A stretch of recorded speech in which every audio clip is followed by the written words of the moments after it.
Movie recap Tagalog here.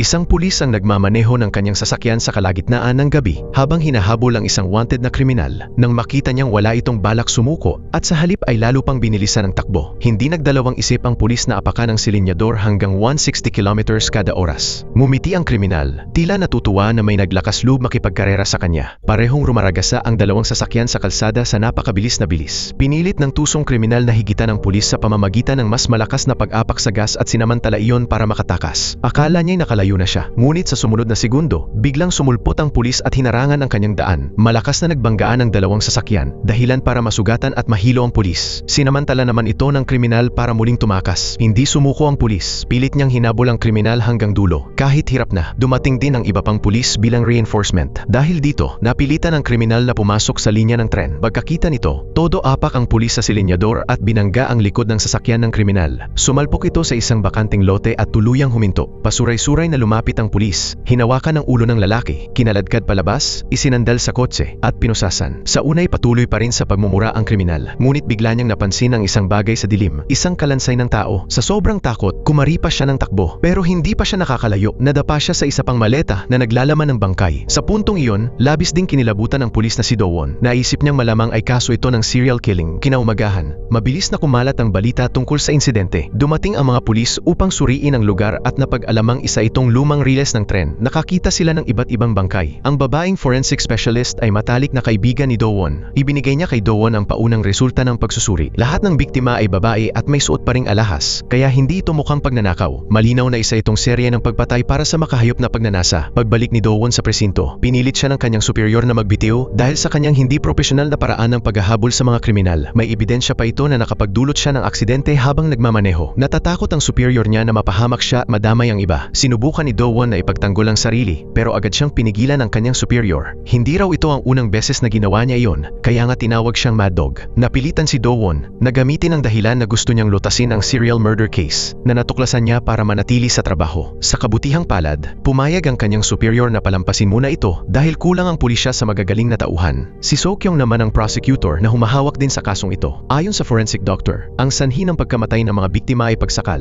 na sinundan ng paulit-ulit na paghampas sa ulo gamit ang matigas na bagay. Naalala ni Sokyong ang isang kaso 12 taon na ang nakalipas. Ganito rin ang paraan ng pagpatay sa kanyang ama. Noong araw na iyon, umuwi siya at nadatnan ng kanyang ama na nakahandusay sa sariling dugo. Dinala niya ito sa ospital at doon niya nakilala si Dowon. Namatay rin sa aksidente ang ama ni Dowon, kaya agad nagkalapit ang loob ng dalawa. Kinabukasan, sinuri ng pulis ang pinangyarihan ng krimen at natuklasang ang mga fingerprint doon ay pagmamay-ari ng ama ni Dowon, ngunit patay na ito. Lubid ang tinukoy na sandata, ngunit nawawala ito. Naglabas ang pulis ng balita sa dyaryo upang makahingi ng tulong, ngunit hindi inaasahan. Si Dowon mismo ang nakakita ng lubid sa mga gamit ng kanyang ama. Naisip niyang ang kanyang ama ang pumatay sa ama ni Sokyong. Dahil dito, hindi niya ibinigay ang lubid sa pulisya. Nauwi sa wala ang kaso dahil kulang sa ebidensya at ang tanging suspek ay patay na rin. Sa kasalukuyan, tinanong ni Sokyong ang doktor kung posible bang iisang tao ang gumawa ng dalawang kaso dahil magkahawig ang paraan ng pagpatay. Ayon sa doktor, hindi ito maaaring basta-bastang ipagpalagay at kailangan pa ng masusing investigasyon. Napakakakaiba na muling lilitaw ang isang killer matapos ang 12 taon na pagkawala. Gabi nang umuwi si Sokyong at dumating si Dowon para hanapin siya. Doon nalaman na matapos mamatay ang kanilang mga ama, kapwa sila na ampon at magkasamang tumira sa bahay na yon sa loob ng 10 taon. Bigla na lang umalis si Dowon 2 taon na ang nakalipas. Tinanong ni Sokyong kung bakit niya iyon ginawa. Sinabi ni Dowon na gusto niyang iwasan ang pagtatapat niya. Ang totoo, gusto rin ni Dowon si Sokyong, pero dahil iniisip niyang ang kanyang ama ang pumatay sa ama nito, hindi siya naglakas loob na ipahayag ang kanyang nararamdaman. Umalis siya na puno ng pagkadismaya. Maya-maya, nakatanggap siya ng tawag mula sa kaibigan niyang forensic na si Jungmin. May nakita silang fingerprint sa maleta na kinalalagyan ng bangkay, ngunit kailangan nila ng listahan ng mga suspek para matukoy kung kanino ito. Humingi ng tulong si Jungmin kay Dowon na gumawa ng listahan ng mga suspek at pumayag siya. Samantala, may natagpuang isang psychopath ang pulisya sa pinangyarihan ng krimen. Kakaiba ang kanyang ekspresyon, parang takot na takot sa kung ano. Paulit-ulit siyang bumubulong ng mga salitang walang saysay tulad ng panganib, salamat salamin, signal light at gusali. Dinala siya ng pulis sa kanyang ina. Nang malaman nito, pumunta si Do-won sa bahay ng baliw. Natawa ang ina nito kay Do-won dahil naniniwala siyang hindi kayang pumatay ng anak niyang ganoon ang kalagayan. Ngunit hindi inaasahan, magkakilala pala si Do-won at ang baliw. Minsan na niya itong sinuntok dahil sa panggagahasa sa isang babaeng estudyante. Tinanong ni Do-won kung bakit ito naging ganoon at sinabi ng ina na naaksidente ito habang lasing na nagmamaneho at nagkaroon ng matinding pinsala sa utak. Ngunit tila may itinatago siya. Pumasok si Do-won sa kwarto ng baliw at tinanong kung may alam ito tungkol sa Mugyong train station. Patuloy lang itong bumubulong, panganib, salamin, signal light, hinto, gusali. Napansin ni Do-won ang pangalan ng isang gusali na nakasulat sa dingding ng kwarto. Kinagabihan, bumalik siya sa lugar ng krimen at napagtanto na ang mga salitang iyon, panganib, salamin, signal light, stop sign, at gusali ay mga palatandaan. Iyon pala ang paraan ng killer para markahan ang mga lugar kung saan niya itinago ang mga bangkay. Sa sandaling iyon, may tumawag kay Do-won. Ang mga fingerprint sa maleta ay pagmamay-ari ng baliw. Ibig sabihin, siya ang salarin. Ngunit ayon sa baliw, 5 ang lugar kung saan niya itinago ang mga bangkay. 4 pa lamang ang natutukoy ng pulis, panganib, salamin, signal light at stop. Nasaan ang gusali na binanggit niya? Agad na nakipag-ugnayan si Do-won sa kanyang mga kasamahan at sinabing may ikalimang biktima at kailangan nilang mahanap ang gusaling iyon sa anumang paraan. Biglang dumating si So-kyung dahil alam niyang pupunta si Do-won sa Mugyong station para mag-imbestiga. Gusto rin niyang masubaybayan ang kaso. Nang marinig ang tungkol sa gusali at sa ikalimang biktima, sabay silang naghahanap. Natuklasan ni So-kyung na ang gusaling tinutukoy ay nasa loob din ng Mugyong station. Naghiwalay sila para hanapin ang bangkay. Habang naglalakad si Do-won sa riles, bigla siyang inatake ng isang tao. Ang baliw iyon. Umalis ito agad at nawala ng malay si Do-won. Samantala, nakakita si So-kyung ng isang silid na puno ng mga garapon. Sinubukan niyang buksan ang isa at nakita niya sa loob ang isang supot na may bangkay ng isang babae. Tinawagan niya si Do-won pero hindi ito sumagot. Sa sandaling iyon, pumasok ang baliw sa silid. Biglang nagkaroon ng kakaibang pangyayari sa paligid. Nagising si Do-won. May tren na biglang rumagasa kahit matagal nang abandonado ang lugar. Agad niyang naunawaan ang sitwasyon at mabilis na tumalon palabas ng riles. Kaya nakaligtas siya. Pagkatapos, nakatanggap siya ng tawag mula kay So-kyung. Ngunit pagkapindot niya sa tawag, bigla itong naputol. Agad siyang tumawag pabalik. Nagtatago si So-kyung mula sa baliw at humihingi ng tulong. Sa pagtawag ni Do-won pabalik, hindi sinasadyang nabunyag ang kinaroroonan ni So-kyung. Dumating ang baliw,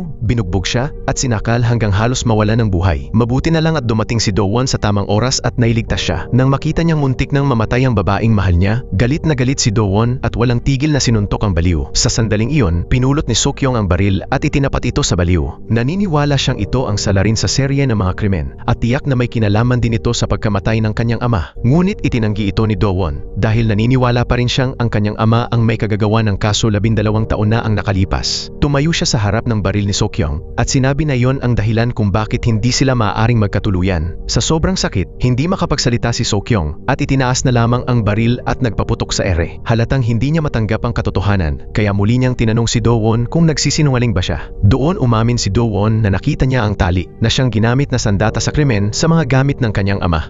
Itinago niya ito at nanatili sa tabi ni So-kyung sa loob ng 15 taon dahil gusto niyang bumawi. Ngunit nang umamin si So-kyung ng nararamdaman nito, hindi niya kayang harapin iyon. Labis na nasaktan si Do-won at si So-kyung naman ay tuluyang umalis nang walang magawa. Maya-maya, dumating ang pulisya sa lugar at inaresto ang baliw. Sinuri ni Jungmin ang bangkay at sinabi kay Do-won na pareho ang paraan ng pagpatay gaya ng mga naunang kaso. Sinakal muna ang biktima hanggang mamatay, saka paulit-ulit na hinampas sa ulo gamit ang matigas na bagay. Ngunit tahimik lamang na nakaupo si Do-won sa isang sulok, wala sa kondisyon na makinig. Samantala, nagsagawa ng paghahalughog ang pulisya sa bahay ng baliw upang maghanap ng ebidensya. Sinubukan ng ina nitong pigilan sila. Iginiit na hindi killer ang kanyang anak. Ngunit walang naniwala sa kanya dahil pangunahing sospek ang kanyang anak. Kakabalik lang ni Do-won sa presinto nang tanungin siya ng kanyang superior tungkol sa progreso ng investigasyon. Ikinuwento ni Do-won ang buong proseso ng investigasyon. Bukod sa fingerprint sa maleta, nakakita rin ng pulisya ng kaunting semilya at bra ng ikalimang biktima. DNA test na lamang ang kulang upang tuluyang mapatunayang siya ang salarin. Sinabi ng superior na kung may sakit sa pag-iisip ang suspek, kailangan pa ring magsagawa ng masusing investigasyon dahil posibleng may ibang taong naguutos o kumokontrol dito. Kinabukasan, galit na inimbestigahan ni Do-won ang baliw dahil sa ginawa nito kay So-kyung. Ngunit tila takot na takot ang baliw at ayaw magsalita. Biglang dumating ang ina nito at iginiit na hindi killer ang kanyang anak. Inilabas niya ang hikaw ng biktima. Ayon sa kanya, sila ng kanyang anak ang nakakita sa maleta na may bangkay. Dahil sa kasakiman, ninakaw niya ang hikaw at pinabaon sa kanyang anak ang bangkay. Kaya alam nito kung saan nakalibing ang katawan. Dagdag pa ng ina, matapos ang aksidenteng nagdulot ng sakit sa kanyang anak,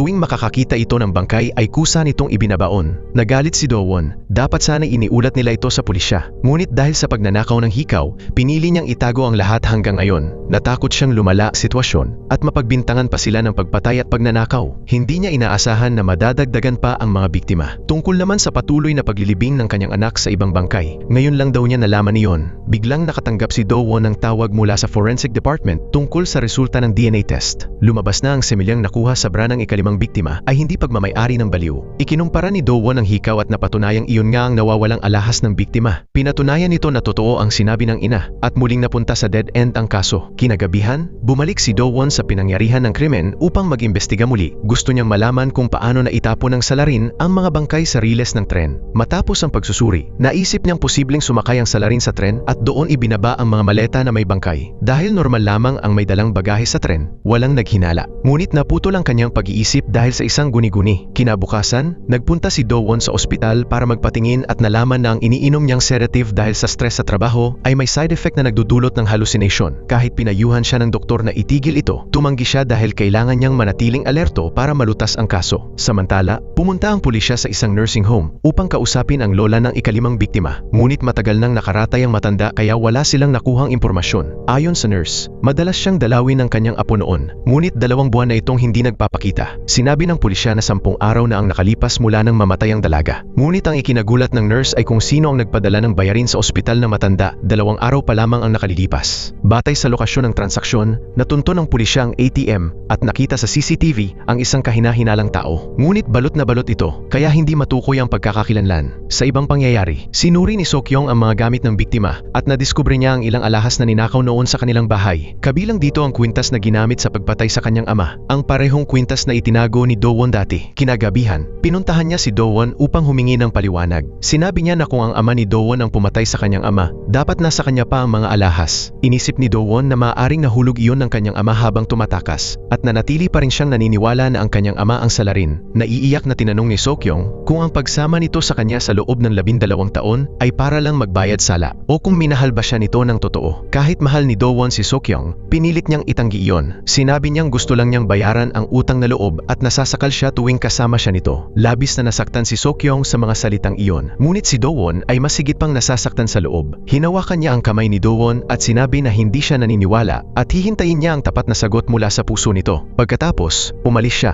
Iniwan si Do-won na litong-lito. Paglabas niya, nakasalubong niya ang baliw. Kinaladkad niya ito papunta sa interrogation room at tinanong kung sino ang pumatay sa kanyang ama. Paulit-ulit lamang itong bumubulong na ang killer ay nasa tren. Nagtaka si Seok-yong dahil matagal nang hindi gumagana ang Mugyong Station, pero binanggit nito ang pagtatapon ng bangkay mula sa tren. Biglang nag-iba ang paligid. May tren na biglang sumulpot at huminto sa harap niya. Hinila ng killer ang isang maleta mula sa bagon at itinapon ito sa riles. Kaagad pagkatapos, nagpakita ang salarin at tinutukan siya ng baril. Samantala, sa presinto, may isang babaeng dumating upang magbigay ng pahayag. Ang nakakagulat, siya ang ikalimang biktima na napatunayang patay-batay sa fingerprint at DNA. Inakala ng pulis na kambal siya ng biktima, ngunit hindi ito maipaliwanag dahil kahit kambal, dapat may pagkakaiba pa rin. Ipinakita ni Do-won ang ebidensyang nagpapatunay na patay na ang babae, na ikinagulat nito. Sa sandaling iyon, nakatanggap siya ng balita na may nakakita ng maleta na may bangkay sa Mugyong Station. Pagdating niya roon, sinabi ng staff na nauna nang pumunta si Seok-yong. Natagpuan ni Do-won ang maleta at isa pang biktima, ngunit wala si Seok-yong. Sinundan niya ang bakas ng dugo hanggang sa makita niya itong nakahandusay sa malamig na lupa, malubhang sugatan at walang galaw. Napaluha si Do-won sa sakit dahil hindi niya naprotektahan ang babaeng mahal niya. Sa sandaling iyon, nagpakita ang killer. Kapareho niya ng mukha si Do-won, ngunit puno ng pagpatay ang kanyang mga mata. Noong mga nakaraang taon matapos mamatay ang ama ni Seok-yong, palaging nasa tabi niya si Do-won upang protektahan siya. Minsan pa nga niyang sinabi na si Seok-yong ang dahilan kung bakit gusto niyang magpatuloy sa buhay. Ngunit ngayon, wala siyang magawa kundi yakapin ang katawan nito at umiyak. Kalaunan, dinala si Seok-yong sa ospital, ngunit hindi na siya nakaligtas. Sa kanyang libing, sinabi ng isang kasamahan na tumawag siya bago siya namatay. Nang tingnan ni Do-won ang kanyang telepono, nakita niya ang mensahe ni Seok-yong. Natuklasan niyang hindi ang ama ni Do-won ang pumatay sa kanyang ama, kundi ang serial killer sa Mugyong Station. Plano niyang mag-imbestiga pa bago sabihin ito sa kanya. Sinabi rin niya na huwag na siyang makaramdam ng guilt, na mamuhay siya para sa sarili niya, at humingi siya ng tawad dahil sa pagmamahal niya na naging pabigat para rito. Lalong dinurog ng mga huling salita ni Seok-yong ang puso ni Do-won. Nagpasya si Do-won na ilantad ang tunay na killer upang maipaghiganti ang babaeng mahal niya. Kinagabihan, sinabi niya kay Jung-min na ang lahat ng alahas na natagpuan sa mga biktima ay ninakaw mula sa pamilya ni Seok-yong, patunay na hindi ang kanyang ama ang salarin. Nagkamali ang lahat ng paghuhusga, kaya nakalaya Inilaya ang tunay na killer sa loob ng 12 taon at direkta pang naging sanhi pa ng pagkamatay ni Sokyong. Ibinigay ni Jungmin kay Do-won ang bala na nakuha mula sa katawan ni Sokyong, uri ng bala na ginagamit ng pulisya. Kinabukasan, nagsagawa ng emergency meeting ang pulisya matapos nilang matagpuan ang ika-6 na biktima sa loob ng maleta. Sa loob nito ay may flyer na may fingerprint ng isang drug dealer na minsan nang naaresto ni Do-won. Nagpasya ang pulisya na ipatawag ito para sa investigasyon. Nang gabing iyon, dumating ang mga pulis sa lugar kung saan nagtatrabaho ang drug dealer. Pagkakita niya sa mga pulis, agad siyang tumakbo, ngunit nahuli rin siya ni Do-won. Itinutok ni Do-won ang baril sa kanyang ulo at nagbantang babarilin siya, pero pinigilan siya ng kanyang mga kasamahan dahil may alibay ang lalaki sa oras ng pagpatay. Bukod pa rito, putol ang ibang daliri nito, kaya imposibleng siya ang nag-iwan ng mga fingerprint.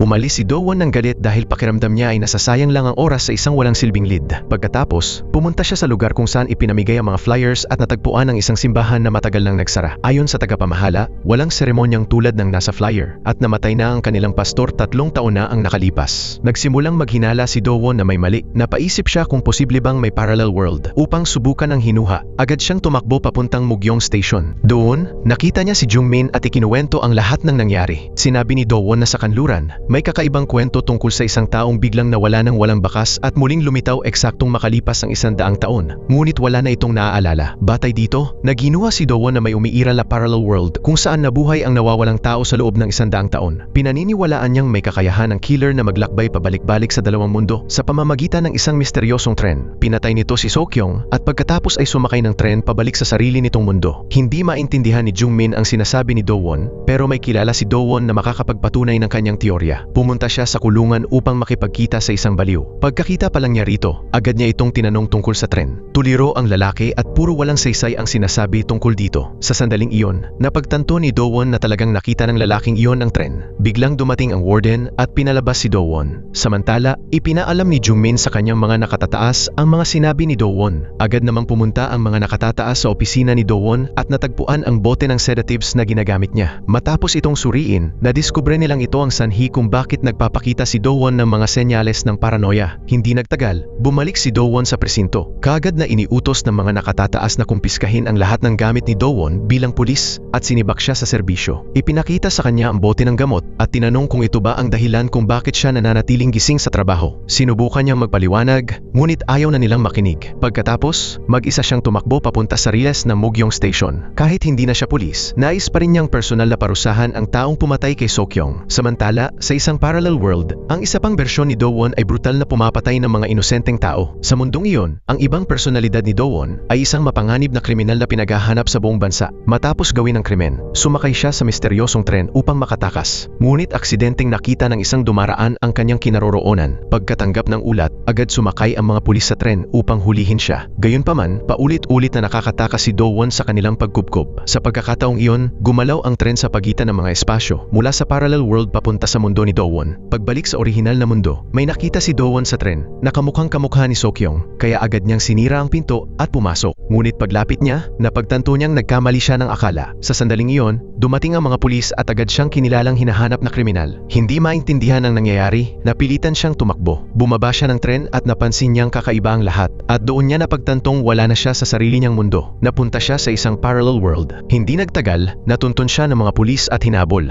Habang tumatakas, hinarang siya ng isang babaeng pulis. Nagulat si Do-won dahil ang taong nakatutok ng baril sa kanya ay walang iba kundi si Sokyong. Lumapit siya at natiyak na siya ngayon. Hindi maipaliwanag ang saya na kanyang naramdaman dahil muli niyang nakita ang babaeng mahal niya. Ngunit hindi nagtagal, inaresto si Do-won at dinala sa presinto. Sa loob ng selda, si Sokyong ang nagtatanong kay Do-won. Sinabi niyang pinaghihinalaan siyang sangkot sa isang kaso ng pagpatay na walang malinaw na ebidensya. Ang biktima ay isang taong nagbebenta ng droga kay Do-won. Iniisip ng pulisya na pinatay niya ito para hindi na makapagsalita. Lumalabas na sa parallel world. Isa ring pulis si Do-won, ngunit kabaligtaran ng matuwid niyang pagkatao sa tunay na mundo. Iginiit ni Do-won na hindi siya gumagamit ng iligal na droga, kaya wala siyang motibong pumatay. Kumuha ng blood sample ang mga pulis at napatunayang totoo ang kanyang sinabi. Dahil dito, napilitan si Sokyong na palayain siya kahit may pag-aalinlangan pa rin siya. Binalaan Nalaman niya si Do-won na isa pa rin siyang suspect, kaya huwag na huwag niyang iisiping tumakas. Nangako si Do-won na hindi siya aalis. Mag-isa siyang naglakad, punong-puno ng iniisip. Kung bibigyan siya ng Diyos ng isa pang pagkakataon na makasama si Seok-yong, hindi na niya ito palalampasin. Sa mundong ito, kahit hindi pa siya minahal ni Seok-yong, gagawin niya ang lahat para mahalin siya nito. Gusto rin ni Do-won na mahanap ang killer upang masagot ang isang tanong, bakit napakasama ng kanyang kapareha sa mundong ito? Kinabukasan, pumasok siya sa trabaho. Minamaliit siya ng kanyang mga katrabaho. Hindi nila alam kung paano siya nakalusot sa kaso, pero iniisip nilang anak siya ng isang killer at wala siyang pinagkaiba sa kanyang ama. Ang kaso ng pagpatay 12 taon na ang nakalipas ay nangyari rin dito, tulad sa dating mundo. Ngunit sa parallel world ay naging malaking usapin ito sa publiko. Marahil dahil sa matinding batikos ng lipunan, naging malupit ang bersyon ni Do-won sa mundong ito. Nais na itong personal na parusahan. Kailangan lang niya ng kaunting oras. Kinagabihan, pumunta si Seok-yong sa pinangyarihan ng pagpatay sa drug dealer upang ipagpatuloy ang investigasyon. Naroon din si Jung-min at may natuklasang hairpin na may nakasabit na hibla ng buhok. Kaya dinala niya ito para ipa-DNA test. Pagbalik niya, nagkataon na nakasalubong niya si Do-won. Sa mundong ito, dati silang magkasintahan. Kahit naghiwalay na sila, nananatili pa rin ang kanilang pagiging malapit sa isa't isa. Pagdating ni Do-won sa mundong ito, si Jung-min lamang ang maaari niyang asahan. Ibinigay niya kay Do-won ang hairpin mula sa pinangyarihan. Agad niyang nakilala na iyon ay pag-aari ng kasintahan ng drug dealer. Kinabukasan, pumunta si Do-won sa bahay ng babae upang mag-imbestiga. Ngunit sinabi nitong hindi niya kilala ang drug dealer. May asawa na rin siya at buntis. Kaya napilitan si Do-won na umalis. Ngunit paglabas niya, nakita niya sa kotse ng babae ang isang USB na naglalaman ng mga transaksyon ng drug dealer. Sigurado si Do-won dahil sa dating mundo, ibinigay sa kanya ng babae ang USB kapalit ng mas magaan na sentensya para sa drug dealer. Samantala, pumunta rin si Seok-yong sa bahay ng babae upang mag-imbestiga. Kalaunan, natuklasan nilang nakita ang kotse nito sa crime scene noong gabi ng pagpatay. Ibig sabihin, sa mundong ito, may relasyon ang babae at ang drug dealer. Dahil sa takot na malaman ng kanyang asawa, muntik siyang makunan at dinala sa ospital. Doon, sinabi niyang pumunta siya sa bahay ng drug dealer noong gabing iyon. Bago siya makarating, tinawagan niya ito at narinig sa telepono ang tunog ng pagtatalo at putukan. Pagdating niya, patay na ito. Pinaghihinalaan pa rin ni Seok-yong si Do-won at iniisip na kinausap nito ang babae upang patahimikin ang saksi. Sinabi ni Do-won na gusto lang niyang linisin ang kanyang pangalan. Galit na umalis si Seok-yong. Habang nanatili si Do-won sa tabi ng babae, may isa pa itong ibinahaging mahalagang detalye. Bago ang pagpatay, sinabi ng drug dealer na nakakita siya ng maleta sa istasyon ng tren na may lamang bangkay. Noong una, inakala niyang puno ito ng mamahaling gamit, kaya nagpasok pa siya ng flyer sa loob.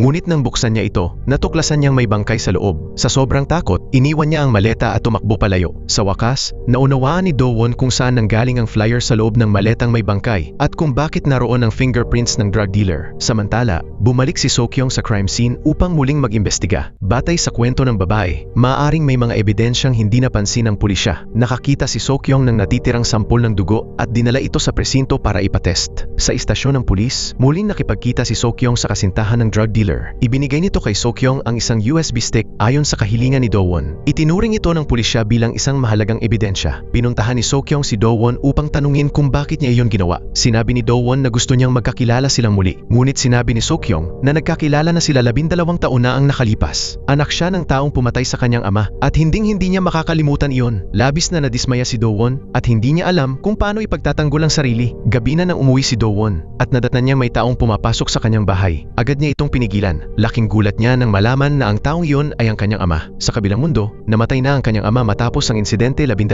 taon na ang nakalipas. Ngunit sa parallel world na ito, buhay pa ito at maling nakulong dahil sa kasong pagpatay. Dahil dito, dinaranas din ni Do-won ang diskriminasyon. Humingi ng paumanhin ang kanyang ama dahil nadamay siya. Ngunit sinabi ni Do-won na hindi nito kasalanan. Nais ni Do-won na malaman mula sa kanyang ama kung ano talaga ang nangyari 12 taon na ang nakalipas. Ayaw na itong pag-usapan ng kanyang ama at nais na lamang tapusin ang lahat. Paalis na sana ito. Ngunit pinigilan siya ni Do-won at nakiusap na mag-usap pa sila kinabukasan. Ngunit kinaumagahan, pagmulat ni Do-won, natuklasan niyang umalis na ang kanyang ama. Bago ito umalis, nilinis pa nito ang kanyang sapatos. Naalala tuloy ni Do-won ang masasayang alaala nila noong bata pa siya. Kung hindi sana nangyari ang maling pagkakakulong, marahil ay masaya pa rin silang namumuhay ngayon. Pagkatapos, pumunta si Do-won sa istasyon ng tren upang mag-imbestiga. Nais niyang hanapin ang tren na nagdala sa kanya sa parallel world. Ayon sa mga staff, kasalukuyang inaayos ang tren. Gusto sana ni Do-won na umakyat upang suriin ito. Ngunit hindi niya inaasahan na naroon din ang killer. Nakita nito ang mga gamit na naiwan ni Do-won at nasilayan siya mula sa pinto. Napagtanto ng killer na may sumusunod sa kanyang bakas. Kaya nagpa siya itong magpadala ng babala kay Do-won gamit ang teleponong nasa tren. Binalaan niya si Do-won na tigilan na ang pagsunod sa kanya.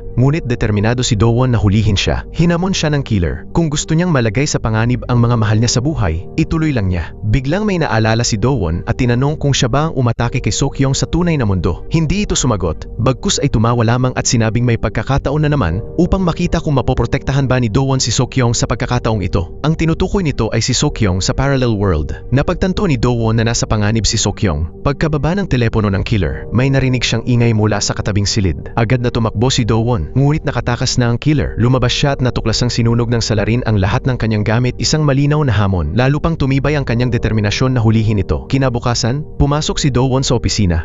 Nailipat si Sokyong sa kanilang unit. Sa harap ng kanyang mga kasamahan, niyakap niya ito. Ayaw na niyang palampasin ang pagkakataong ito. Nais niyang protektahan si Sokyong at alamin ang katotohanan sa lumang kaso upang mapawalang sala ang kanyang ama. Sa sandaling iyon, nakatanggap ang pulisya ng ulat tungkol sa isang nawawalang tao. Magkasamang pumunta sina Do-won at Sokyong sa pinangyarihan. Habang nasa biyahe, naalala ni Do-won ang masasayang alaala nila sa tunay na mundo. Ngunit sa mga mata ni Sokyong ngayon, puro galit lamang ang nakikita niya sa kanya. Lubos itong ikinadurog ng puso ni Do-won. Pagdating nila sa bahay ng nawawala, napagtanto ni Do-won na ito na ang ika-6 na biktima sa kaso ng istasyon ng tren sa tunay na mundo. Lumabas na dinala ng killer ang bangkay mula sa parallel world papunta sa mundo ni Do-won. Sa tren na nagdurugtong sa dalawang mundo, may napansin si Sokyong na mga sirang bagay, palatandaan na may naganap na laban doon. Mula sa kwento ng mga kapitbahay, nalaman nilang pinaupahan ng nawawalang babae ang isang silid sa isang drug addict. Madalas itong hindi makabayad ng renta, kaya palagi silang nag-aaway. Agad na pinuntahan ni Do-won ang pinagtatrabahuhan ng lalaki. Pagkakita nito sa mga pulis, mabilis itong tumalikod at tumakas. Agad na sumakay si Do-won sa kanyang sasakyan at hinabol siya. Biglang nakatanggap ng tawag si Do-won mula kay Sokyong. Sinabi niya na nakita niya ang resibo ng drug addict sa loob ng silid nito. Dahil dito, agad silang nakakuha ng warrant of arrest laban sa kanya. Sa labas, narinig ang tunog ng pagdating ng sasakyan ng drug addict. Nabahala si Do-won na baka malagay sa panganib si Sokyong, kaya mabilis siyang nagmaneho pabalik sa tirahan ng lalaki. Samantala, sinundan ni Sokyong ang drug addict papunta sa isang bodega. Hindi alam na iyon ang lugar kung saan niya isinagawa ang pagpatay. Sinunog ng drug addict ang bodega upang sirain ang ebidensya. Napansin niyang may sumusunod sa kanya kaya agad siyang tumakas. Papasok na sana si Sokyong upang apulahin ang apoy at iligtas ang ebidensya. Ngunit dumating si Do-won sa tamang oras at pinigilan siya. Sinigawan siya ni Do-won at sinabing gusto ba niyang masunog ng buhay. Sa halip na patayin ang apoy, naghiwalay sila upang hanapin ang drug addict. Biglang sumulpot ang lalaki at inatake si Do-won. Mas nakakagulat pa, ang drug addict na ito sa tunay na mundo ni Do-won ay isa niyang malapit na kasamahan. Sa oras ding iyon sa tunay na mundo, nagising ang kriminal na si Do-won na may masamang personalidad.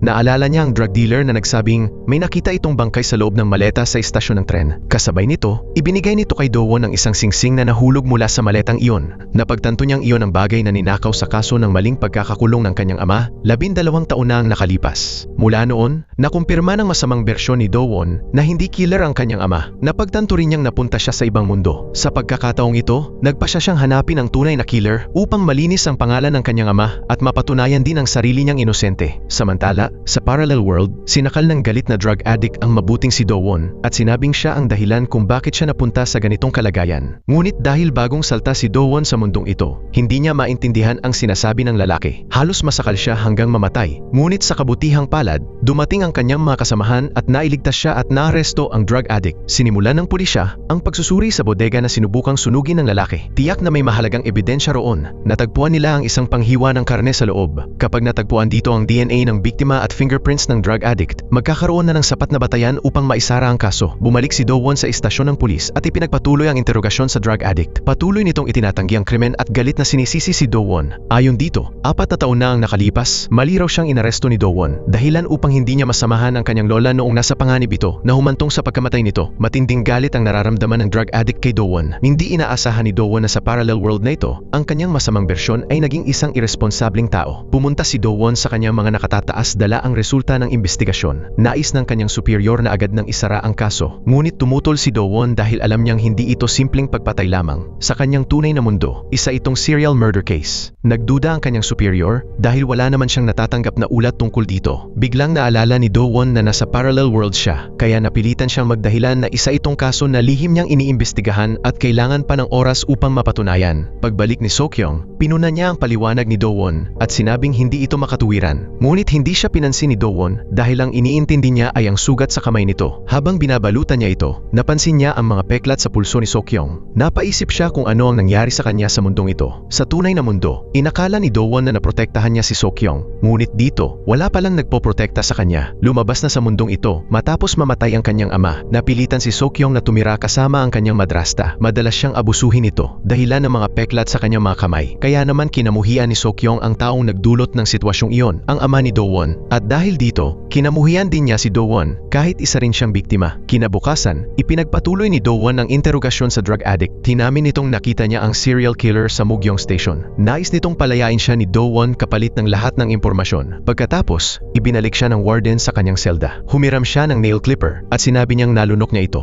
Sinuri siya ng warden gamit ang metal detector at napatunayang may metal nga sa kanyang tiyan. Kaya wala itong nagawa kundi dalhin siya sa doktor. Sinamantala ng drug addict ang pagkakataon, sinakal niya ang warden at nakatakas. Kasabay nito, dinala ni Do-won si Sokyong sa kalsadang tinukoy ng addict kung saan niya raw nakita ang killer na kumidnap sa biktima. Doon, nakita ni Do-won ang drop phone ng biktima. Ibig sabihin, totoo ang lahat ng sinabi ng addict, hindi siya ang killer. Nagsagawa ng emergency meeting ang pulisya upang magplano kung paano siya mahuhuli. Matapos matanggap ang resulta ng DNA test, napag-alaman na walang kinalaman ang addict sa kaso ng nawawalang babae dahil ang karne sa meat slicer ay mula sa hayop. Gayunpaman, naghinala ang pulisya na may iba pa siyang plano, kaya sinubukan itong sunugin ang lugar upang sirain ang ebidensya. Naalala ni Do-won na sinisisi ng addict si Do-won sa pagkamatay ng kanyang lola. Nahulaan ni Do-won na malamang ay konektado sa kanyang lola ang plano nito. At kahit nalugmok na ang buhay ng addict, mahal na mahal pa rin niya ang kanyang lola. Kinagabihan, pumunta si Sokyong sa bahay ng addict. Doon, nakakita siya ng piraso ng pahayagan tungkol sa urban renovation plan sa palengke kung saan dati nagtitinda ng isda ang lola ng addict. Kasabay nito, nakita rin niya ang kamera nito at nalaman na sinusundan niya ang chairwoman. Ito ang leader ng kampanya ng reforma noon. Siya ang nag-utos na paalisin ang mga residente at gibain ang kanilang lugar. Maraming inosenteng tao ang nasugatan at naospital ang lola ng addict. Ngunit dahil wala itong tagapag-alaga noon, pinalabas ito ng ospital at namatay sa matinding paghihirap. Samantala, noong panahong iyon, inaresto naman ni Do-won ang addict. Kahit galit siya kay Do-won, mas kinamuhian niya ang chairwoman ng daang beses. Nang gabing iyon, nagdala siya ng kutsilyo sa bahay ng chairwoman. Ngunit dumating si Do-won sa tamang oras at pinigilan siya. Gayunpaman, wala siyang balak magpatawad at inatake si Do-won. Halos mapatay si Do-won kung hindi dumating ang kanyang mga kasamahan. Ngunit lumabas na napatay na pala ang chairwoman ng ibang tao. Biglang napansin ni Sokyong na ang kwintas na suot ng chairwoman ay pag-aari ng kanyang ina. Noong bata pa siya, nakita na niya iyon sa mga alahas ng kanyang ina. Mas nakakagulat pa, napagtanto rin ni Do-won na ang chairwoman ay ang ina ng baliw na lalaki sa kanyang tunay na mundo. Sa parallel world na ito, nagkaroon ito ng masayang buhay ngunit maagang namatay. Mabilis na napagdesisyonan ni Do-won na ang killer ay ang serial killer sa Mugyong Station na matagal na niyang hinahanap. Dumating ang pulisya sa pinangyarihan at dinala ang addict sa istasyon. Sinuri naman ng forensics ang lugar. Ipinaalam ni Jungmin kay Do-won na ang paraan ng pagpatay ay pagsakal sa biktima hanggang mamatay at pagkatapos ay paghampas sa ulo gamit ang matigas na bagay. Pamilyar na kay Do-won ang ganitong paraan sa kanyang tunay na mundo. Ang tanong na lang niya ay kung bakit palaging inilalagay ng killer ang bangkay sa maleta at ipinapadala sa kanyang mundo. Ngunit sa pagkakataong ito, iniwan ng killer ang bangkay sa pinangyarihan. Nahulaan ni Do-won na maaaring nasira ang tren ng sumakay ito, kaya nagbago ang paraan ng pagpatay. Kinabukasan, bumalik si Do-won sa istasyon upang interogahin ang drug addict. Gusto niyang malaman ang katotohanan, ngunit tumanggi itong umamin. Sa halip, nagpasalamat pa ito sa taong pumatay sa chairwoman para sa kanya. Sa galit, sinakal ni Do-won ang addict at sinabing ipaparamdam niya rito kung paano ang mamatay. Ngunit sa totoo lang, tinatakot lamang niya ito. Maya-maya, kumalma si Do-won at sinabi, "Nauunawaan ko ang sakit mo dahil naranasan ko rin ang mawala ng mahal sa buhay." Unti-unting tila naapektuhan ang addict sa kanyang mga salita. Pagkatapos, ibinalik siya sa kulungan. Ngunit pagdating pa lang sa gate, bigla siyang nakakita ng isang taong pamilyar. Ito ang kidnapper sa kaso ng nawawala. Agad niyang ipinaalam kay Do-won na ang lalaki ay gumagala malapit sa istasyon ng pulis. May kakaiba itong birthmark sa kamay at nagmamaneho ng itim na sasakyan. Napag-alaman na siya ay anak ng kamakailang namatay na presidente at pumunta siya sa istasyon upang mag-report ng isang bagay. Agad na nakilala ni Do-won ang lalaking may peklat. Ito ang psychopath na nakaharap niya sa kanyang tunay na mundo. Kahit sinubukan ni Do-won na usisain siya, wala itong ibinunyag, kaya napilitan siyang umatras. Ngunit hindi naman si Do-won ang tipo ng taong basta sumusuko. Palihim na nagpadala si Do-won ng mga taong susubaybay sa lalaki at napansin nilang kahit kaunting galaw ay labis itong kinakabahan. Nang gabing iyon, minaneho niya ang sasakyang may ebidensya upang sirain ito. Ngunit pag-alis pa lang niya, agad na dumating ang pulisya at kinumpiska ang sasakyan. Kinabukasan, natagpuan ng pulisya ang buhok ng biktima sa loob ng kotse. Sa pamamagitan ng DNA test, natukoy ang pagkakakilanlan ng mga nawawalang biktima. Kasabay nito, nakakita si Sokyong ng isang card sa sasakyan ng lalaking may peklat.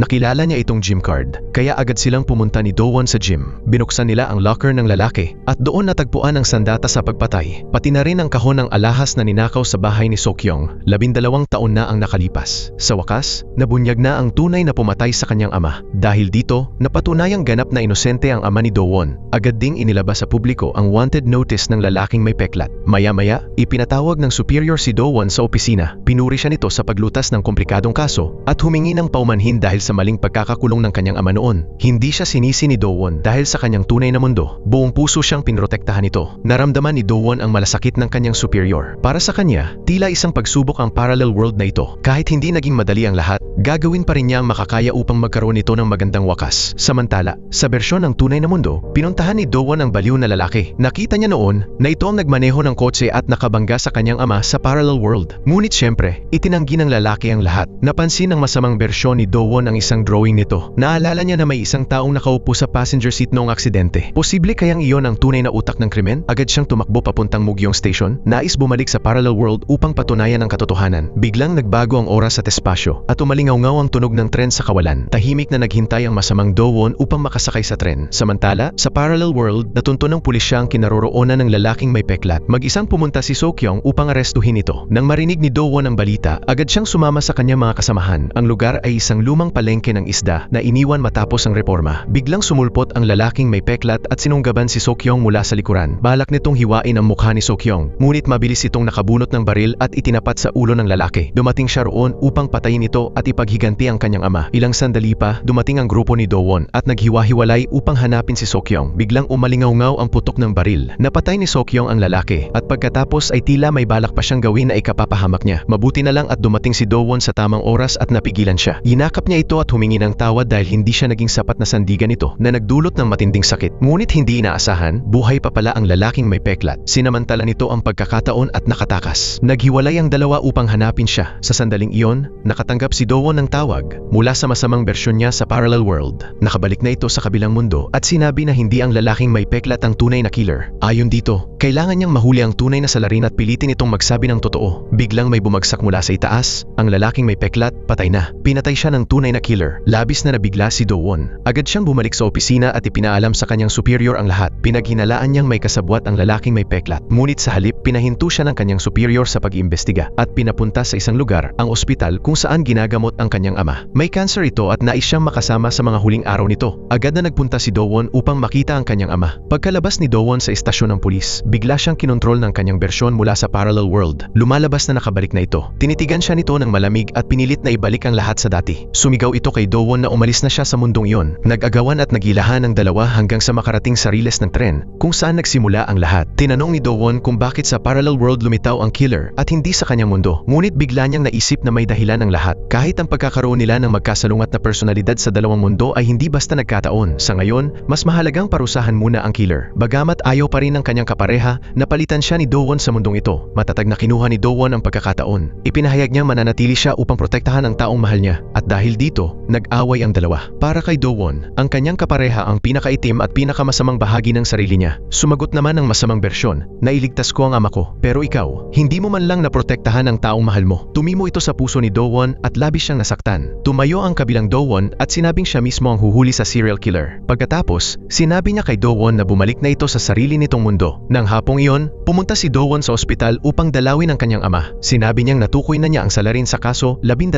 taon na ang nakalipas at malilinis na ang pangalan nito. Ngunit matanda na ang kanyang ama at malapit ng pumanaw, kaya ang nais na lamang nito ay magpatawad at mamuhay ng payapa. Dumating din si So-kyung sa ospital. Lumuhod siya at humingi ng tawad sa ama ni Do-won dahil sa maling paratang sa loob ng 12 taon. Inamin pa niyang ipinagdasal niya noon na mamatay ito ng may paghihirap. Ngunit hindi ito nagtanim ng galit kaninuman at tinanggap na lamang ang lahat bilang kapalaran. Ang hiling lang niya ay mabuhay ng masaya ang mga taong naiwan. Makalipas ang ilang sandali, niyaya ni Do-won si So-kyung na maglakad. Sinabi niyang maaaring nakita ng kanyang ama ang tunay na killer, ngunit dahil sa senile dementia, hindi na nito maalala. Iminungkahi ni So-kyung ang paggamit ng hypnosis upang maibalik ang alaala. Bagamat may panganib ito sa buhay, hindi nila alam na narinig pala ito ng ama ni Do-won, kaya nagpa siya itong sumailalim sa hypnosis. Samantala, bumalik si So-kyung sa istasyon ng pulis at nakakita ng isang taong kamukhang kamukha ni Do-won. Nagtaka siya dahil kakakita lang niya rito sa ospital. Palihim niya itong sinundan at nadiskubreng isa itong ibang bersyon ni Do-won. Palihim itong pumasok sa evidence room upang maghanap ng isang bagay, ang kwintas ng lalaking may peklat. Sa loob nito ay may isang kapsula. Sa sandaling iyon, nahuli siya ni So-kyung. Napagtanto ng masamang bersyon ni Do-won na ito ang taong gustong protektahan ng mabuting Do-won. Tinanong siya ni So-kyung kung bakit kakagaling lang niya sa ospital at ngayon ay naroon siya. Alam ng masamang Do-won na hindi pa nakabalik sa tunay na mundo ang mabuting Do-won. Ngunit ayaw na niyang makipagtalo, kaya tahimik siyang umalis. Pagkatapos, dinala niya ang kapsula sa doktor para ipasuri. buhay. Ayon sa doktor, isa itong espesyal na gamot para sa isang bihirang sakit. Halos 100 tao lamang sa bansa ang may ganitong kondisyon at kailangan nilang regular na uminom ng gamot, kung hindi ay mawawalan ng kontrol ang kanilang katawan. Napagtanto ng masamang Dowon na mahalagang palatandaan ito. Agad niyang hiniling sa doktor ang listahan ng mga pasyenteng umiinom ng gamot upang matukoy ang tunay na salarin. Samantala, hinanap ni Sokyong ang isang kaibigang kilalang hypnotist. Isinailalim sa hypnosis ang ama ni Dowon at unti-unting bumalik ang mga alaala mula 12 taon na ang nakalipas. Bagamat hindi niya malinaw na nakita ang mukha ng salarin, may isang detalyeng tumatak sa kanya. Nahulog ng killer ang bote ng gamot sa pinangyarihan. Naalala ni Sokyong na nang umuwi siya noon, wala na ang bote ng gamot. Pinaghinalaan niyang bumalik ang salarin upang kunin ito at burahin ang ebidensya. Pagkalabas ni Dowon at Sokyong sa silid, inilabas ng hypnotist ang isang music box. Ito rin ang parehong music box na inilagay noon sa bahay ng biktima. Pagkarinig pa lang ng tunog nito, agad na napagtanto ng ama ni Dowon na ang killer ay walang iba kundi ang hypnotist. Sinubukan niyang ipaalam ito kay Dowon, ngunit sa kasamaang palad, nadiskubre siya ng doktor. Pagbalik ni Dowon at Sokyong, natagpuan nilang siya ay nasa koma. Dahil mukhang natutulog lamang ito, bumalik muna sila sa trabaho. Kinagabihan, dumating sa ospital ang isa pang bersyon ni Dowon. Alam nito ang lahat at nagsisi sa pagsisi sa kanyang ama. Nangako siyang huhulihin ang killer. Pagkaalis niya, palihim na pumasok ang doktor upang turukan ng gamot ang ama ni Dowon at patayin ito. Ngunit sa sandaling iyon, umatake ang kanyang sakit. Nagising ang ama ni Dowon at nakatakas sa tamang oras. Nadiskubre ng isa pang personalidad ni Dowon na nawawala ang kanyang ama at agad itong ipinaalam kay Dowon. Mabilis na bumalik sina Dowon at Sokyong sa ospital. Ang pangyayari ay tila eksaktong inuulit ang nangyari 12 taon na ang nakalipas. Isinugal ng kabilang bersyon ni Dowon ang kanyang buhay upang iligtas ang kanyang ama mula sa sasakyang minamaneho ng killer. Pagdating ni Dowon, parehong malubhang nasugatan ang kanyang ama at ang masamang bersyon niya. Marahil ay kapalaran na sa kahit anong mundo, masasaksihan niya ang pagkawala ng taong mahal niya. Sa sandaling iyon, dumating din si Sokyong sa lugar. Lubos siyang nabigla nang makita ang isang patay na Dowon at isang buhay na Dowon sa kanyang harapan. Kinabukasan, dinala ang dalawang katawan sa morgue. Nais ni Sokyong na kumpirmahin kung si Dowon nga ang namatay. Ipinakita ng fingerprint test na si Dowon nga ang patay. Sa sandaling iyon, biglang pumasok si Dowon. Galit na tinanong ni Sokyong kung sino siya. Sumagot si Dowon na siya ang taong nakahiga roon. Dahil iisa lamang sila, magkaibang personalidad lang, isinailalim siya sa fingerprint test at napatunayang siya nga si Dowon. Dahil dito, napilitan siyang sabihin kina Sokyong at Jungmin ang katotohanan tungkol sa parallel world. Hirap man silang paniwalaan. Wala siyang magawa kundi hayaan ang panahon ang magpatunay. Isinagawa ang libing ng ama ni Dowon. Dumalo ang doktor at laking gulat nang makitang buhay si Dowon. Nagsimula itong mag-alala dahil hindi nito alam na magkaibang tao ang nasa harap niya at ang namatay. Sa sandaling iyon, nakatanggap si Dowon ng tawag na natagpuan na ng pulisya ang taong sangkot sa aksidente at tumakas. Sinusubukan nitong labanan ang pulisya. Agad na dumating si Dowon at nasupil ito. Doon na umamin ang lalaki na may nakita siyang ibang tao na pumatay sa dalawang lalaki. Hindi aksidente ang kanilang pagkamatay. Upang makasiguro, pumunta si Dowon sa morgue upang suriin ang bangkay ng kanyang kabilang personalidad. Nakita nga ang marka ng pagsakal sa leeg nito, kapareho ng sa mga naunang biktima. Napagtanto ni Dowon na isang serial killer ang nasa likod ng lahat. Naalala niya ang sinabi ng kanyang masamang bersyon na wala siyang kayang protektahan. Lalo itong sumakit sa kanya. Lumapit si Sokyong at inalo siya. Sinabing kahit saang mundo pa man, naniniwala siyang mahuhuli niya ang tunay na salarin. Sa pagkakataong ito, determinadong hindi nahahayaang maulit ang lahat. Gagawin niya ang lahat upang maprotektahan si Sokyong sa mundong ito. Kinagabihan, nagpatuloy sa krimen ng killer. Tinarget nito ang isang matandang babae. Matapos itong sakalin hanggang mamatay, paulit-ulit nitong hinampas ang ulo nito gamit ang martilyo. Sinabi ng killer na hindi pa ito ang huling biktima. Para sa huli, may inihahanda siyang mas kapana-panabik na laro. Lumabas na may minanang sakit siya mula sa kanyang lola, isang genetic disease na nagdudulot ng panginginig ng kanyang mga paa at kamay kapag hindi siya umiinom ng gamot. Nakita niya ang kanyang lola bago ito mamatay, kaya alam niya ang takot na dulot ng biglaang paglapit ng kamatayan. Nais din niyang iparanas sa iba ang parehong takot na iyon. Mula noon, nagsimula na siyang pumatay ng sunod-sunod. Bumalik tayo sa pulisya. Patuloy nilang sinusuri ang serye ng mga pagpatay upang malaman kung ano ang pagkakapareho ng mga biktima. Ngunit makalipas ang ilang oras, wala pa rin silang makuhang malinaw na resulta. Sa pagkakataong iyon, dumating ang pamilya ng isa sa mga biktima upang kunin ang mga labi. Sa gitna ng mga ito, may napansin si Dowon na isang supot ng gamot. Isa itong sedative. May naisip si Dowon. Pinahanap niya sa mga kasamahan ang record ng paggamit ng sedatives ng mga biktima. Mula sa ulat, nalaman niyang lahat ng biktima ay umiinom ng sedatives mula sa iisang klinika, ang klinika ng doktor. Naghinala si Dowon na maaaring ang doktor ang killer, ngunit kailangan pa niya itong mapatunayan. Kaya agad siyang kumilos. Samantala, pumunta si Sokyong upang kausapin ang doktor. Tinanong siya nito tungkol sa nangyari 12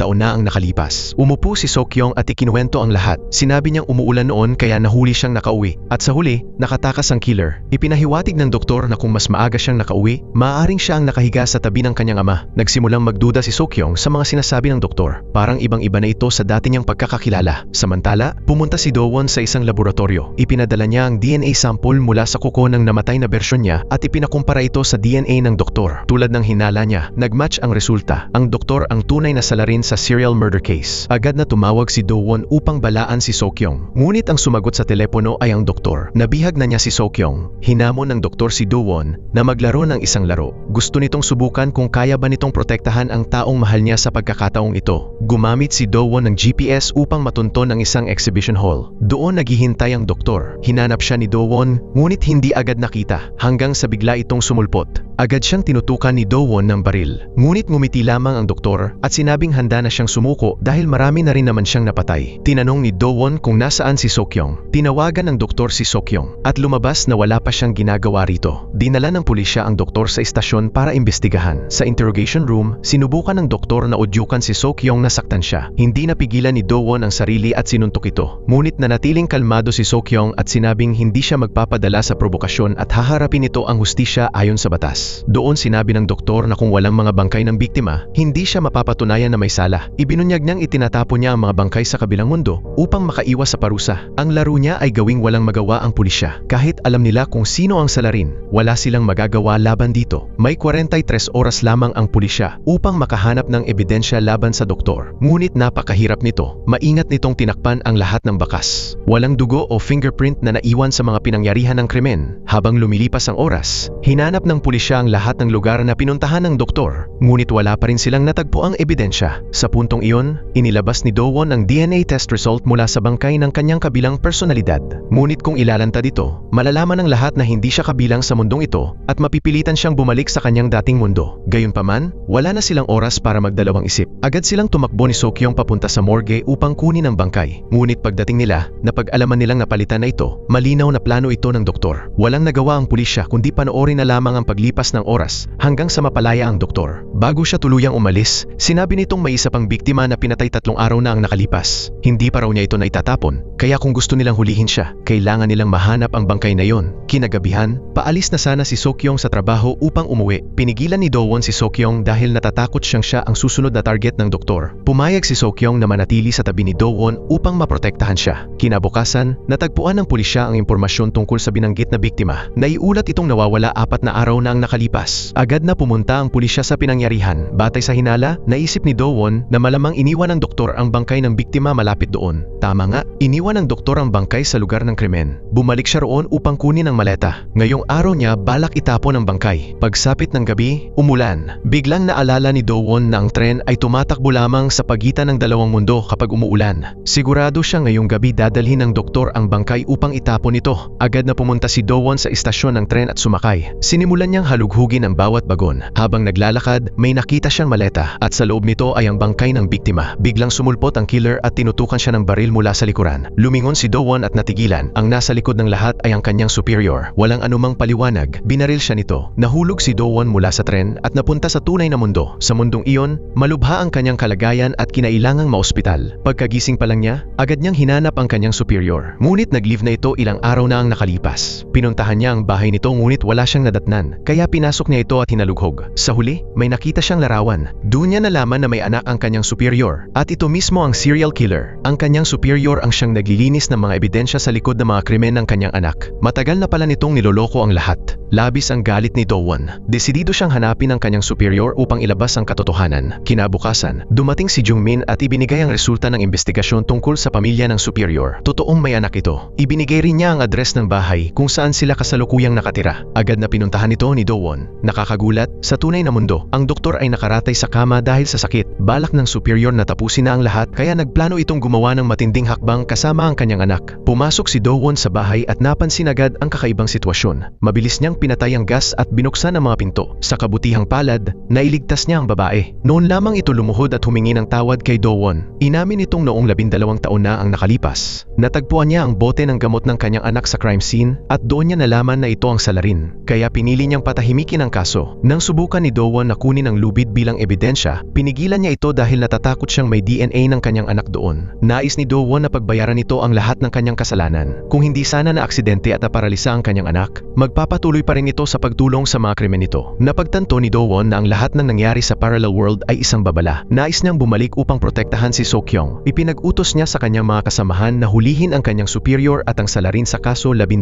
taon na ang nakalipas, at agad siyang umalis. Samantala, sa parallel world, ilang araw nang nawawala si Do-won, kaya labis ang pag-aalala ng lahat. Naalala ni So-kyung ang sinabi niya tungkol sa tren na nag-uugnay sa dalawang mundo, kaya tumakbo siya papunta sa istasyon upang maghanap. Ngunit ang tren ay pinahinto na ng isang tao. Walang malay na naglakad si So-kyung sa riles. Nagkataon namang sa tunay na mundo, naroon din si Do-won sa parehong riles. Kahit magkaibang mundo, tila nararamdaman pa rin nila ang isa't isa. Kinabukasan, pinuntahan ni So-kyung ang doktor. Alam niyang ang huling target nito ay hindi siya kundi ang sariling ina nito, ang babaeng umabandona sa kanya. Kinamuhian ng doktor ang ina na nagsilang sa kanya at hinayaan siyang mamuhay sa takot sa isang malubhang sakit na maaaring pumatay sa kanya anumang oras. Determinadong mahanap ni So-kyung ang ina ng doktor bago pa ito makagawa ng kung anuman. Gayunpaman, sa parallel world, walang nakakaalam na ang kanyang superior ang tunay nitong ina. Sa sandaling iyon, napangisi ang doktor. Sinabi niyang siya ang magiging huling mananalo sa larong ito. Pagkatapos, sinimulan niya ang kanyang baliw na laro. Inutusan ni So-kyung ang kanyang mga kasamahan na sundan siya. Kasabay nito, nagpadala ang doktor ng text message sa kanyang ina na may kalakip na recording ng mga sigaw ng mga biktimang pinatay niya. Iyon ang paraan niya ng dahan-dahang pagbabanta rito. Agad namang nagtungo ang superior sa bahay na dati nilang tinitirhan upang makipagkita sa kanya. Samantala, napatay na ng doktor ang pulis na sumusunod sa kanya at mabilis siyang umalis gamit ang sasakyan. Paalis na rin sana ang superior nang maabutan siya ni So-kyung. Hindi pa rin alam ni So-kyung na siya ang ina ng doktor, kaya hindi niya ito gaanong pinansin. Nang bumalik si So-kyung sa opisina, nakatagpo niya ang isa pang doktor na naghahanap kay Do-won. Ito ang doktor na nag-iingat ng mga record ng mga pasyenteng may bihirang syndrome. Nakita ni So-kyung ang pangalan ng kanyang superior sa listahan. Hindi niya inaasahan na mayroon din pala itong ganoong syndrome. Naalala ni So-kyung na may nagsabi noon na kapareho ng apelyido ng doktor ang apelyido ng kanyang superior. Agad siyang naghanap ng impormasyon online at natuklasan niyang may anak na lalaki ang kanyang superior. Sa wakas, nagdugtong-dugtong na ang lahat ng piraso ng palaisipan. Napagpasyahan ni So-kyung na ang kanyang superior ang ina ng malamig at walang pusong doktor. Dali-dali siyang nagtungo sa kanilang bahay upang maiwasan ang panibagong krimen. Samantala, pilit namang naghahanap si Do-won ng paraan upang makabalik sa parallel world. Ngayon ay naunawaan na niya na kahit saang mundo siya naroroon, kung hindi siya makikialam, mauulit lamang ang lahat ng trahedya. Ang totoo, laging nakaabang ang kamatayan kung hindi siya kikilos. Nasa panganib si So-kyung, kaya kailangan niyang pumunta sa parallel world na yon. Kasabay nito, dumating ang superior. Nandoon na ang doktor at hinihintay siya. Nagsimula na ang huling yugto ng kanilang banggaan. Nagkaharap ang superior at ang doktor. Tinanong niya ito tungkol sa mga recording na ipinadala nito. Sinabi ng doktor na nasa kanyang cellphone ang lahat. Inimbitahan niya ang kanyang ina na maghapunan muna at ibibigay niya ang cellphone pagkatapos. Pagkatapos ay tinanong niya kung bakit hindi siya nito pinigilan noon at kung maituturing ba talaga itong isang ina. Sinabi ng superior na pinoprotektahan niya siya dahil ina niya ito. Ngunit sinabi ng doktor na ang ginawa nito ang siyang nagtulak sa kanya upang maging isang halimaw. Hindi raw siya nito tunay na pinrotektahan. Ang nais lamang nito ay pangalagaan ang dangal ng kapulisan. Sa sandaling iyon, nagising ang nakagapos na pulis at sinubukang putulin ang tali. Nang marinig ang ingay, agad na lumabas ang superior at ang kanyang anak. Nang makitang malapit nang makatakas ang pulis, hinampas siya ng doktor sa ulo gamit ang isang pamalo. Tumingin ang pulis sa superior, humihingi ng tulong. Lumingon ang doktor sa kanyang ina at tinanong kung hindi pa rin ba siya nito pipigilan. Kinuha ng superior ang pamalo at tinuluyan ang pulis. Sinabi niyang habang buhay niyang poprotektahan ang kanyang anak. Bigla siyang sinunggaban ng baliw na doktor sa leeg at muntik na rin itong patayin. Sa mismong sandaling iyon, dumating si So-kyung. Binaril niya ang doktor at napatay ito sa lugar. Agad na tumakbo si So-kyung palapit sa superior. Ngunit itinutok din ito ang baril sa kanya. Napalingon si So-kyung sa gulat at doon niya napagtanto na ang kanyang superior ang siyang tumulong sa doktor upang makagawa ng napakaraming krimen. Tumawa ang doktor at tinanong ang kanyang ina kung bakit umabot ito sa ganoon. Naiiyak na sinabi ng superior na sa isa pang parallel world, nasaksihan niyang mamatay ang kanyang anak, kaya ngayon ay kailangan niya itong protektahan. Biglang may tumawag. Dahil naabala ang superior, sinamantala ni So-kyung ang pagkakataon upang itulak ito at agad na tumakas. Lumingon ang superior sa kanyang anak sa huling pagkakataon at hinikayat itong subukang mabuhay. Dahil siya ang gumawa rito bilang isang halimaw, siya rin ang dapat magtapos sa lahat. Pagkatapos, hinanap niya si So-kyung. Biglang sumugod si So-kyung upang atakihin siya, ngunit siya ang naipit at nagawang gantihan. Balak na siyang tuluyang patayin ng superior, ngunit hindi niya inaasahang lilitaw si Do-won sa sandaling iyon. Ginawa niyang bihag ang anak nito. Sinabi ni Do-won na ang superior ay nabubuhay upang protektahan ang kanyang anak, habang siya naman ay nabubuhay upang protektahan ang taong mahal niya. Mabilis na dumating ang mga pulis sa pinangyarihan at inaresto ang superior at ang kanyang anak. Niyakap ni Do-won si Seok-yong. Labis ang pag-aalala para sa kanya. Sinabi ni Seok-yong na akala niya ay hindi na ito babalik. Sumagot si Do-won na kailangan niyang bumalik upang tapusin ang lahat. Hanggang sa mga sandaling iyon, nais pa rin ng superior na protektahan ang kanyang anak. Hindi niya napagtanto na sobra na ang kanyang nagawa sa usaping ito. Lumingon ang doktor sa kanyang ina at sinabing ngayon lamang niya napagtanto na ang tunay niyang pinakatarget ay ang taong buong pusong pinoprotektahan ito. Pagkatapos, inagaw niya ang baril ng isang pulis at gumawa ng isang walang kabuluhang hakbang. Labis na nagulat ang lahat.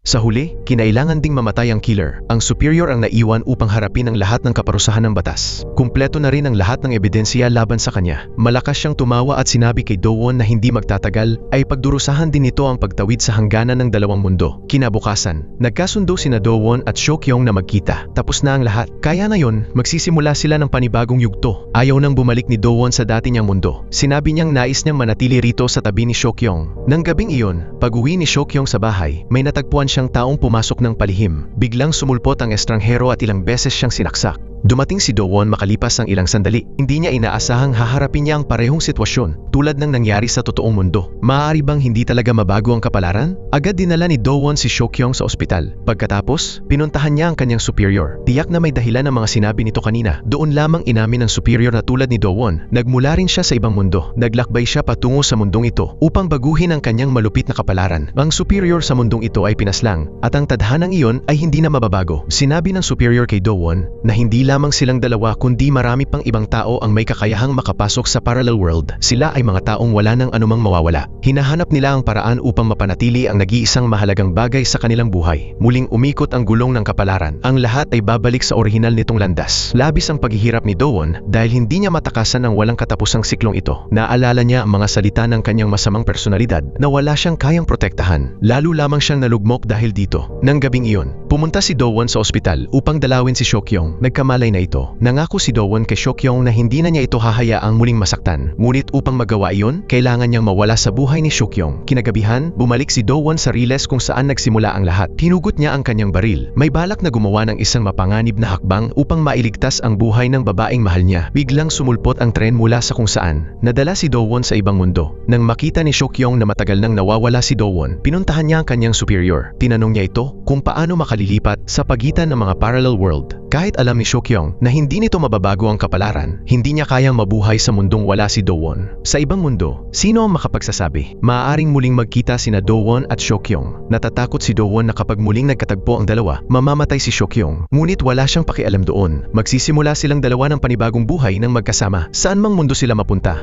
At dito nagtatapos ang pelikula. Maraming salamat sa panonood. Hanggang sa muli, paalam.